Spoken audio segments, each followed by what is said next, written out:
السلام علیکم ورحمۃ اللہ وبرکاتہ۔ ان الحمد للہ نحمده ونستعینه ونستغفرہ، بسم اللہ والصلاة والسلام علی رسول اللہ، اما بعد،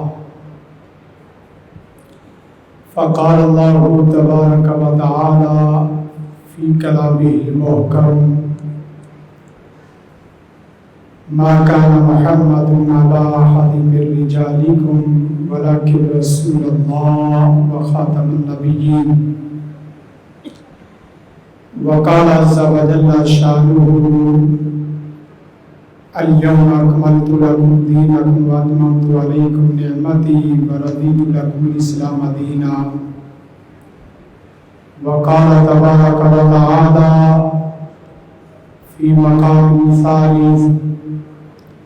قل يا أيها الناس إني رسول الله إليكم جميعا، وقال عز وجل شانه وما أرسلناك إلا رحمة للعالمين، وقال النبي صلى الله عليه وسلم كان النبي إلى قومه خاصة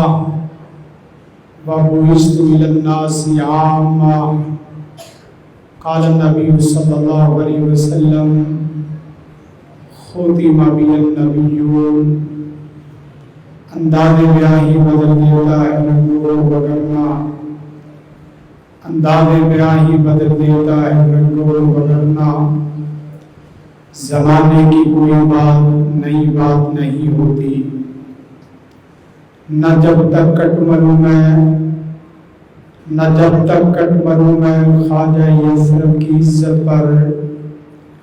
خدا شاہد ہے، کامل میرا ایمان ہو نہیں سکتا۔ سامعین محترم، آج کا یہ پروگرام الحکمہ انٹرنیشنل اور جامعہ مسجد مدینہ ختم نبوت فورم کے زیر اہتمام اور ان تمام اہل علم اور علماء کی موجودگی میں آپ احباب کے سامنے قرآن و سنت کی روشنی میں پیش کیا جا رہا ہے، اور ہم نے اللہ کے فضل و کرم سے، اس کی خاص رحمت اور فضل سے یہ عزم مصمم کیا ہے کہ ختم نبوت فورم کے تحت عقیدہ ختم نبوت، ناموس عقیدہ ختم نبوت اور تحفظ عقیدہ ختم نبوت، اس کو سلسلہ وار مختلف مقامات پر پیش کیا جائے گا۔ اگرچہ یہ موضوع بہت ہی جذباتی ہے، یہ موضوع انتہائی زیادہ حساس ہے، لیکن اس کے ساتھ ساتھ یہ موضوع افہام و تفہیم، تعلیم و تعلم، تعلیم و تربیت کورس کی شکل میں اور کلاسز کی شکل میں ایک ایک لفظ کر کے، جیسے یہاں ہم نے اپنے بچوں کو نماز کی دعائیں یاد کروائی اور مختلف اشعار یاد کروائے، حفظ اور فہم میں لائے، بالکل بھی موجودہ زمانے میں عقیدہ ختم نبوت کا موضوع اسی طرح ایک ایک کر کے بچوں کو یاد کروانے کی ضرورت ہے، اور انشاءاللہ العظیم ہم تمام اہل علم علماء کی خدمت میں یہ درخواست کرتے ہیں کہ آپ اپنی تمام مساجد میں ختم نبوت کے دیے جلائیں، عقیدہ ختم نبوت کے چراغ اور عقیدہ ختم نبوت کے کہ جن کی روشنی سے زمانہ روشن ہو اور آپ کی موجودگی میں عقیدہ ختم نبوت کے حوالے سے کسی بھی اعتبار سے اندھیرا نہیں ہونا چاہیے۔ تو بغیر کسی تمہید و تمجید کے بات کو ہم شروع کرتے ہیں۔ سب سے پہلی بات نکتہ کے طور پہ یہ سمجھ لیں کہ عقیدہ ختم نبوت اسلام اور کفر کے درمیان میں حد فاصل ہے۔ اسلام تب قبول ہوگا جب آپ کا عقیدہ ختم نبوت مضبوط ہوگا۔ تاجدار ختم نبوت کے سر پر یہ عزت کا، رفعت و بلندی کا، نبوت و رسالت کا تاج تا قیامت سر کے اوپر رہے گا، تو ہم زندہ و جاوید قوم بھی رہیں گے، روشن اور منور بھی ہوں گے۔ تو پہلی بات کہ عقیدہ ختم نبوت اسلام اور کفر کے درمیان میں حد فاصل ہے۔ دوسری بات بہت ہی اہم ترین بات ہے، دنیا کا سب سے بڑا بدترین آدمی، دنیا کا سب سے بڑا کافر، دنیا کا سب سے بڑا منحرف، پھر تعلیم کے طور پہ ایک لفظ کو دو تین دفعہ بھی دہرانا کوئی عیب اور نقص نہیں سمجھتا کہ دنیا کا بدترین انسان، دنیا کا بدترین گمراہ شخص، دنیا کا سب سے بڑا منحرف انسان اگر کوئی ہے تو وہ قادیانی ہے۔ میں آپ سب کے زبانی سننا چاہتا ہوں، دنیا کا سب سے بدترین انسان کون؟ دنیا کا سب سے بڑا گمراہ انسان کون؟ دنیا کا سب سے بڑا منحرف انسان کون؟ اور یہ بات بھی یاد رکھیں کہ ان کی بات کفر کی حد تک نہیں رکتی۔ جیسے اسلام اور ایمان کے مختلف درجات ہیں، بالکل یعنی ہی اسی طرح کفر کے بھی مختلف درجات ہیں اور اس کے مختلف مقامات ہیں۔ اسی طرح جہنم کے بھی مختلف درجات اور مقامات ہیں۔ آپ اگر کافروں کو دیکھیں، یہودیوں کی شکل میں، عیسائیوں کی شکل میں اور ہندوؤں کی شکل میں، سکھوں کی شکل میں، بدھ مت کی شکل میں، لادینیت کی شکل میں بے شمار کافر آپ کو نظر آئیں گے، لیکن ان تمام کا کفر، یہودیت کا کفر قادیانیوں کے کفر سے چھوٹا ہے، عیسائیوں کا کفر قادیانیوں کے کفر سے چھوٹا ہے،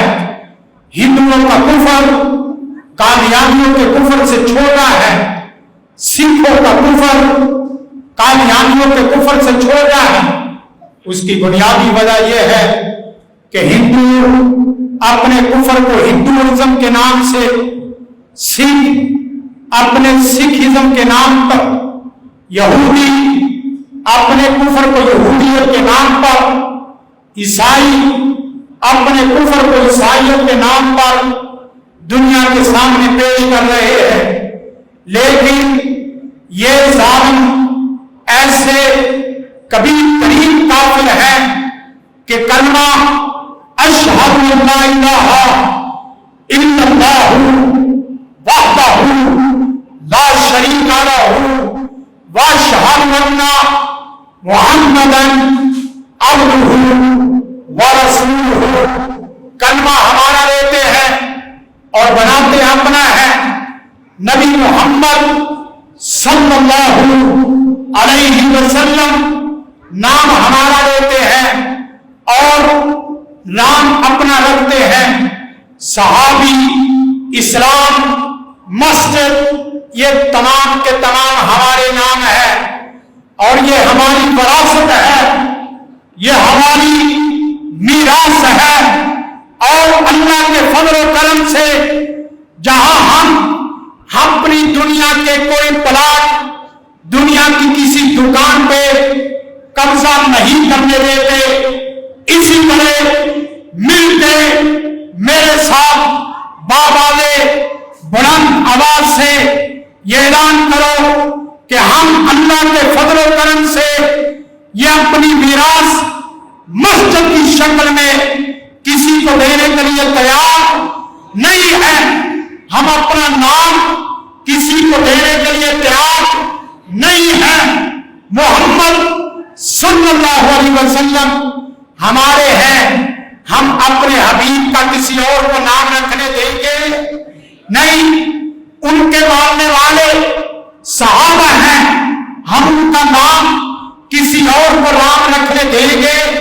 نہیں۔ اسی سے بات آگے چلے، عقیدہ ختم نبوت پھر کہتے کس کو ہے؟ اس کو لفظوں میں ایک ایک لفظ سننا اور اس کو رٹا لگانے کی کوشش کرنا، ضبط میں لانے کی کوشش کرنا، حفظ اور فہم میں لانے کی کوشش کرنا۔ محمد رسول اللہ صلی اللہ علیہ وسلم اللہ تعالیٰ کے آخری رسول، نبی اور پیغمبر ہے۔ محمد عربی صلی اللہ علیہ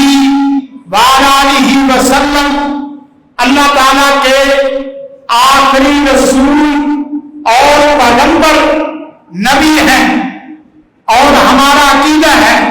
کہ آپ کے بعد سلسلہ نبوت اور آپ کے بعد سلسلہ وحی منقطع نہیں ہوا بلکہ سرے سے ختم ہو چکا ہے۔ پھر دوبارہ سنیں، محمد عربی صلی اللہ علیہ وسلم اللہ تعالیٰ کے آخری رسول، پیغمبر اور نبی ہیں، اور آپ کے بعد سلسلہ نبوت اور سلسلہ وحی سرے سے ختم ہو چکا ہے، منقطع نہیں ہوا۔ لہذا اب آپ کے بعد کوئی آدمی نبوت کا دعویٰ کرے، کوئی آدمی رسالت کا دعویٰ کرے، آپ کے بعد کوئی آدمی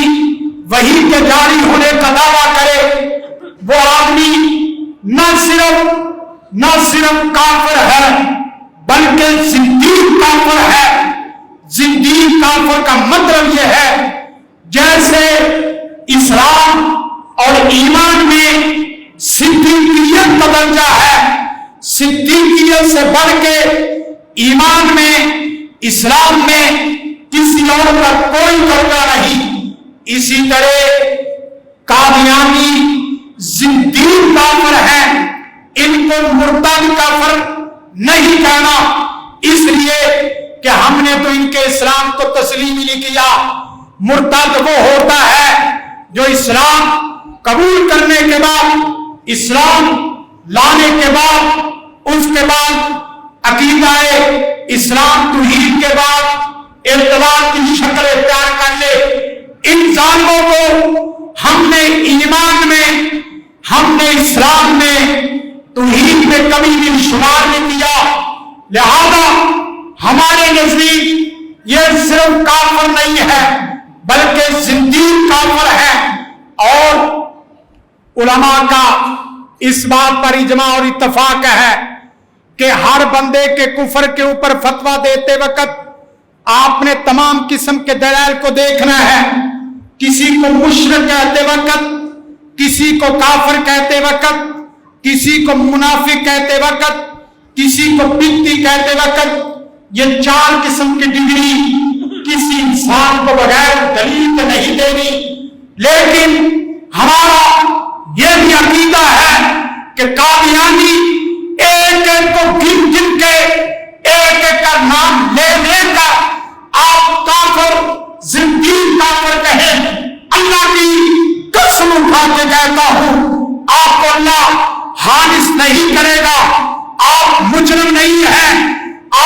قرآن و سنت کے عقیدے سے ہٹے ہوئے نہیں ہیں، ایک ایک کو گن گن کے کہہ سکتے ہو کہ فلاں قادیانی بھی کافر، فلاں قادیانی بھی کافر، فلاں قادیانی بھی کافر، اس لیے کہ ان کا کفر سورج سے زیادہ واضح ہے، ان کا کفر سورج سے زیادہ چمکتا ہے، سورج میں جھوڑ ہو سکتا ہے، لیکن ان کے کفر میں کسی قسم کی کوئی مصالحہ، ان کے کفر کے بیان میں کسی قسم کی کوئی مصلحہ، ان کے عقیدہ کفر کے بیان میں کسی قسم کی کوئی نرمی اختیار کرنا خود اپنے ایمان کی، اپنے اسلام کی قربانی دینے کے مترادف ہے۔ اور دوسری بات اسی کے متعلق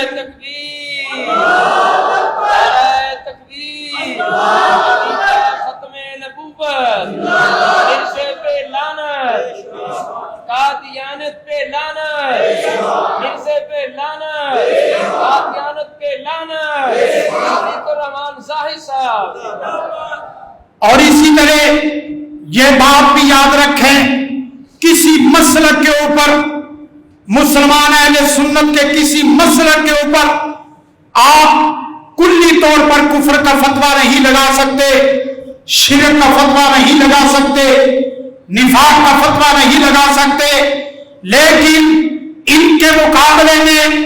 پوری قادیانیت کو ایک چھوٹا بچہ یہ کہہ دے کہ پوری کی پوری قادیانیت کافر ہے،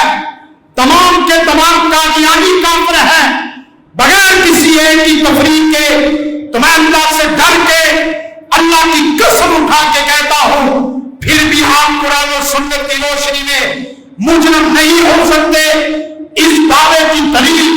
پہلی دلیل یہ ہے، یہ خالی دعویٰ نہیں ہے، یہ بیانیہ نہیں ہے، یہ خالی نعرہ نہیں ہے، ہم اللہ کے فضل و کرم سے قرآن و سنت کی روشنی میں، ائمہ سلف کے اقوال کی روشنی میں، تاریخی روایات کی روشنی میں اور نقلی روایات کی روشنی میں، عقلی شکلوں میں اور عقلی صورتوں میں، سائنسی اعتبار سے، عقلی اعتبار سے، منطقی اعتبار سے، فلسفی اعتبار سے دلیل کا کوئی ایک بھی میدان سجاؤ، وہ چاہے قرآن و سنت کی شکل میں ہو، مشاہدات کی شکل میں ہو، تجربات کی شکل میں ہو، روایات کی شکل میں ہو، عقل کے پیمانے پہ ہو، ہم آپ کو چیلنج کرتے ہیں، قرآن و سنت کو چھوڑ کر آپ دلیل کے کسی میدان میں آ جائیں، ہم آپ کے کفر کو ننگا کر کے چھوڑیں گے اور آپ کو جگہ جگہ قادیانی کافر کافر یہ نعرے اللہ کے فضل و کرم سے لگوا کے چھوڑیں گے اور عقیدہ ختم نبوت کا تحفظ کر کے چھوڑیں گے۔ کیا اس بات کے لیے انشاءاللہ تیار ہو؟ عقیدہ تحفظ، تکبیر، عقیدہ ختم نبوت، عقیدہ ختم نبوت، قادیانیوں پہ لعنت، قادیانیوں پہ لعنت، عرصے پہ لعنت، عرصے پہ لعنت، صدیق الرحمان ظاہر صاحب۔ قرآن مجید کی پہلی آیت بطور دلیل آپ احباب کے سامنے رکھ رہا ہوں۔ فرمایا ما کان محمد ابا احد من رجالکم ولکن رسول اللہ ولکن رسول اللہ ولکن رسول اللہ وخاتم النبیین۔ اس آیت میں دو عقیدوں کا اظہار ہے اور ایک عقیدے میں بھی نرمی، آپ کے ایمان اسلام کے اوپر سوالیہ نشان ہے۔ فرمایا اس آیت میں جو دعویٰ ہے وہ یہ ہے کہ محمد بن عبداللہ نہیں ہے، محمد ہمارے ہاں محمد الرسول اللہ ہے۔ سب میرے ساتھ مل کے کہو کہ ہم محمد کو محمد الرسول اللہ مانتے ہیں، ہم محمد کو محمد الرسول اللہ مانتے ہیں۔ اور اس کے ساتھ ساتھ اس آیت کے اندر دوسرا اہم ترین پیغام کہ محمد کو محمد الرسول اللہ ماننا ہی کافی نہیں ہے۔ کوئی آدمی لفظ اس طرح کے نعرے لگائے کہ میں محمد بن عبداللہ نہیں محمد الرسول اللہ مانتا ہوں، دوسرا دعویٰ اس پہ دلیل کے ساتھ نہیں آتا، وہ محمد الرسول اللہ بھی قبول نہیں ہے، وہ کیا ہے؟ ولیکن رسول اللہ و خاتم النبیین، تیرا ایمان عقیدہ ختم نبوت کے بغیر مکمل نہیں ہو سکتا۔ رسالت کے ایمان میں سب سے بڑا ایمان،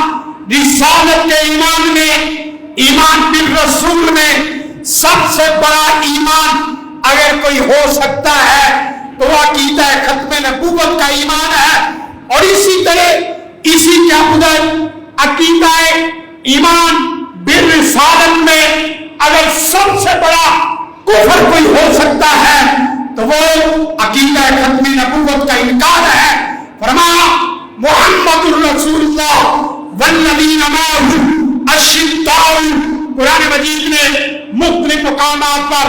مختلف اعتبار سے مختلف بیانات فرمائے ہیں، اور قرآن مجید کی ایک دوسری آیت بڑی اہم، الیوم اکملت لکم دینکم واتممت علیکم نعمتی ورضیت لکم الاسلام دینا، ورضیت لکم الاسلام دینا۔ آپ پہلے علم بھی موجود ہیں، ان کا الگ الگ چھوٹا چھوٹا ترجمہ کرنے کی ضرورت نہیں۔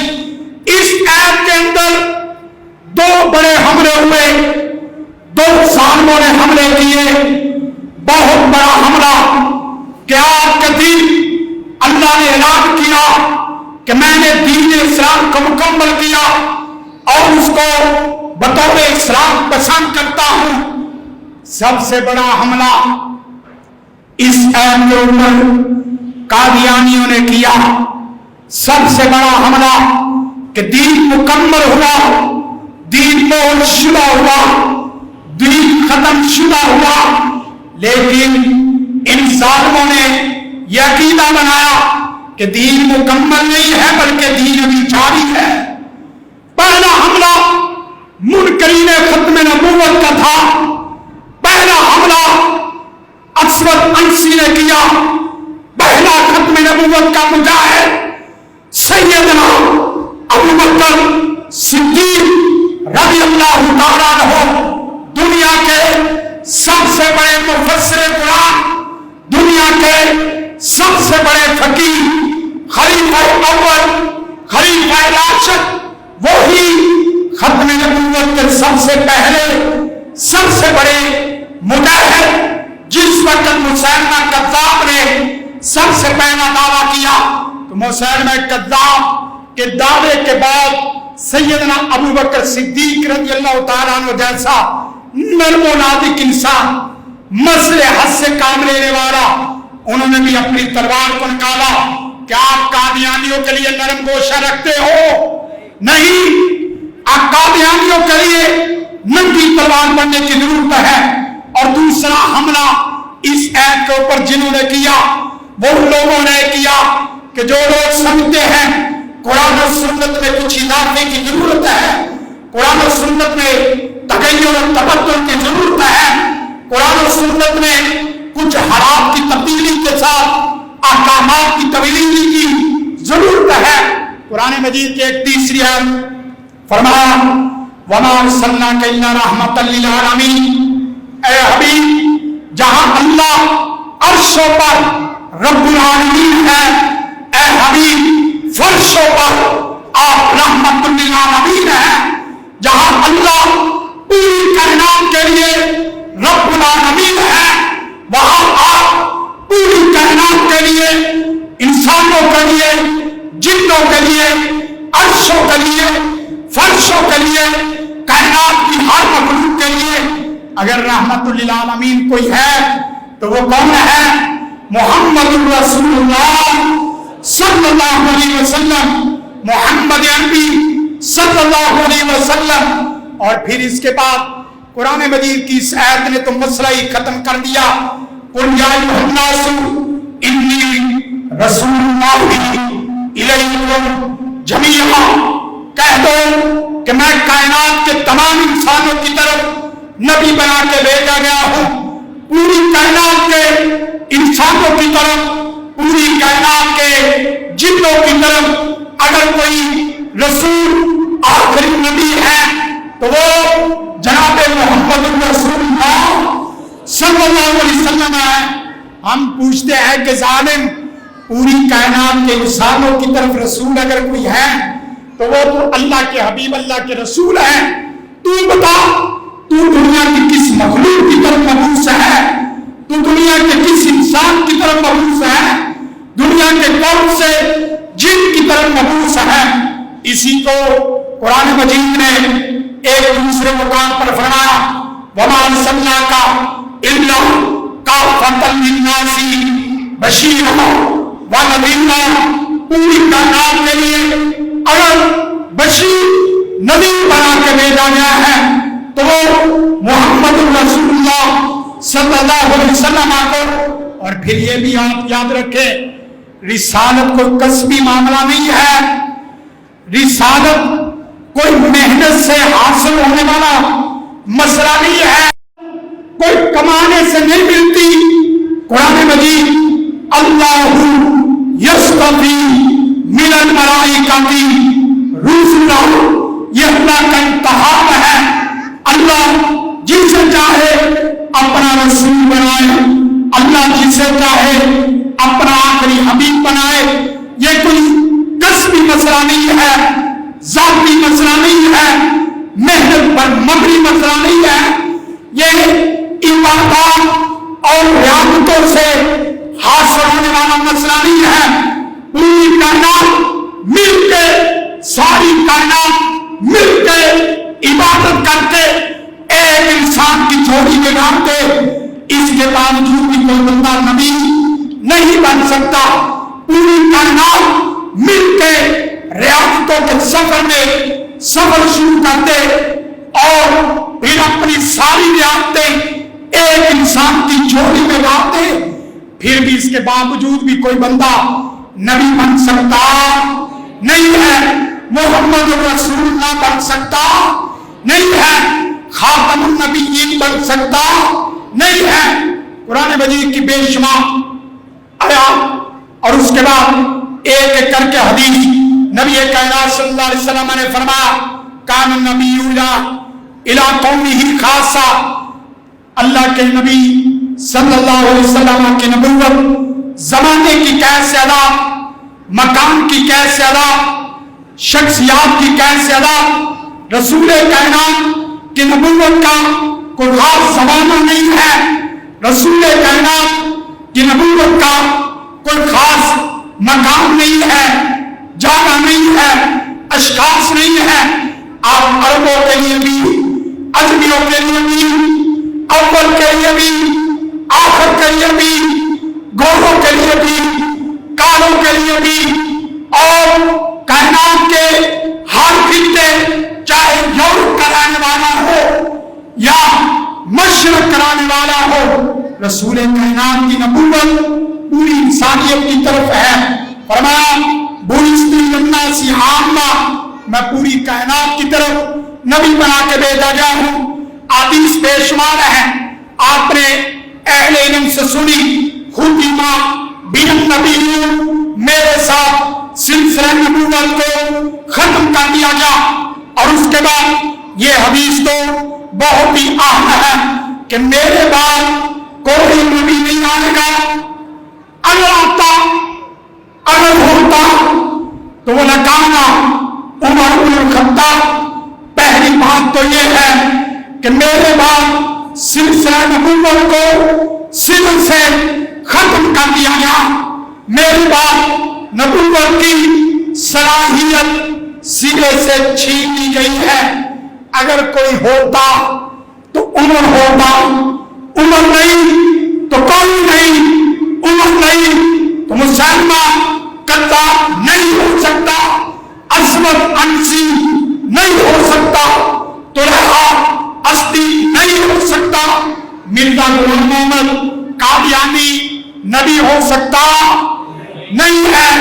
یہ کذاب تو ہو سکتا ہے، دجال تو ہو سکتا ہے، زال تو ہو سکتا ہے، مضل تو ہو سکتا ہے، لیکن میں اگر بڑی بات نہ ہو جائے نبی ہونا تو دور کی بات، اس کو تو ہم پورا سورا انسان بھی گردانے کے لیے تیار نہیں ہے، چاہے کہ اسے نبی کا درجہ دیا جائے، اس کے اندر تو انسانی اوصاف پورے نہیں ہیں، چاہے کہ نبی کا درجہ دیا جائے۔ اور پھر اس کے بعد آخری 2-3 باتیں کر کے بات کو ختم کرتا ہوں۔ دنیا کا کوئی نبی ایسا نہیں آیا جس کی ذاتی کتاب ہو، لیکن یہ عالم ایسا ہے جس کی بے شمار کتابیں اپنی، دنیا کا کوئی نبی ایسا نہیں آیا کہ جو بدتدریج نبی بنا ہو، لیکن یہ ظالم ایسا ہے کہ جو بدتدریج 1840 کے اندر پیدا ہونے والا یہ ظالم انسان 1880 میں اس نے پہلا دعویٰ مجدد ہونے کا، ملک ہونے کا، مریم ہونے کا ممکن دعوے کیے، اور پھر 1990 کے بعد باقاعدہ مستقل صاحب شریعت ہونے کا اس نے دعویٰ کیا۔ لیکن آپ کیا اس بات کے لیے تیار ہو کہ عقیدہ ختم نبوت کے لیے جان دینی پڑی تو کیا جان دینے کے لیے تیار ہو؟ اونچی بات سے جان دینے کے لیے تیار ہو؟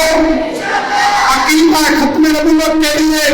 ماں کی قربانی دینی پڑی تو دینے کے لیے تیار ہو؟ اپنے بچوں کو ذبح کروانے کے لیے تیار ہو؟ اپنی پوری زندگی اس عقیدے کے لیے وقف کرنے کے لیے تیار ہو؟ اللہ سے دعا ہے اللہ تعالی ہمیں عقیدہ ختم نبوت کا تحفظ کرنے کی توفیق عطا فرمائے، گلی گلی چوک چوک چرستے اس نعرے کو عام کرنے کی توفیق عطا فرمائے۔ اور آخر میں اہل علم کا، تمام علماء کا شکر گزار ہوں کہ انہوں نے باقاعدہ وقت دیا، اور ان سے ایک درخواست بھی کرتا ہوں، جیسے آپ نورانی قاعدہ پڑھاتے ہو، ناظرہ حفظ کرواتے ہو، بالکل بیعینی ہی عقیدہ ختم نبوت کی آیات بھی، احادیث بھی، اور اس کے بڑے بڑے اہم نکات بھی یاد کرواؤ۔ انشاءاللہ عرش پر اللہ کا حافظ محافظ ہوگا، عرش بھی آپ کا، فرش بھی آپ کا۔ جب آپ نے یہ عزم کر لیا تو انشاءاللہ وہ وقت دور نہیں ہے کہ کامیابی اس صفحہ ہستی سے، پاکستان سے انشاءاللہ مٹ جائیں گے۔ قرآن و سنت کا نعرہ، عقیدہ ختم نبوت کا نعرہ، تاجدار ختم نبوت کا نعرہ انشاءاللہ سورج سے زیادہ روشن ہوگا، سورج سے زیادہ واضح ہوگا۔ سبحان ربک رب العزت عما یصفون وسلام علی المرسلین والحمد للہ رب العالمین۔ زندگی شعور سے، الحکمہ انٹرنیشنل۔